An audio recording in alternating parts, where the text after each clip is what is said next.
All right, as you can see, we're down to 80 microns, but 80 microns is only at my manifold and my hoses. I do not have my connectors tied down into the system. This is only the capability of my manifold only. So now I'm about to draw the vacuum, and I have both vacuum pumps on. So let's go. And I already injected my dye. So the dye is already injected into the system. And there we go. I just opened it up to the system. And we are slowly going down. This is a big system.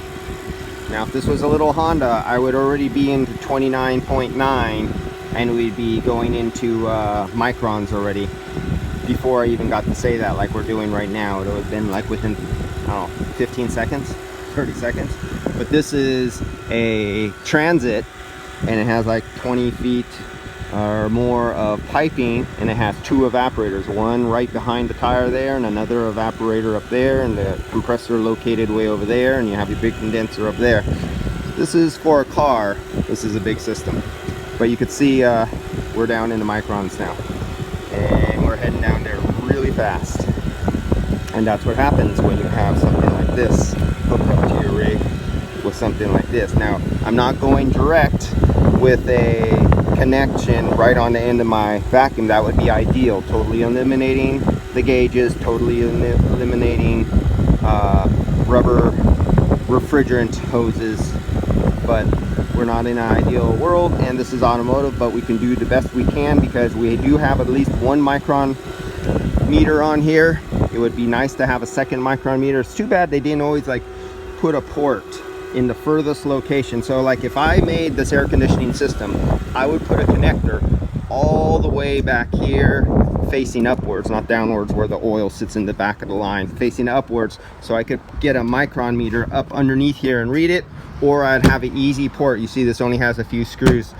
Take this off, have a 1/4 inch Schrader somewhere right there with a cap on it, so I could put a micron meter back here and read how low my vacuum pulls all the way from this furthest end, not read what it pulls from over here to determine when to stop. All right, so I'm gonna let this go down farther before we recharge this up, and we'll do our comparison from video number 1 with our compressor discharge of, what was it, 175 degrees Fahrenheit out of the vapor discharge, located about 4 feet away from the compressor along the line, connected way over here, taking the temperature, not taking the temperature like within 6 inches of the compressor over there. Big difference. You got to know how much your temperature gets affected by how long your line is, how much heat dissipation there is, how much loss there is from your temperature here to here is not true. I got 175 here. I probably have 200 coming right out of the compressor.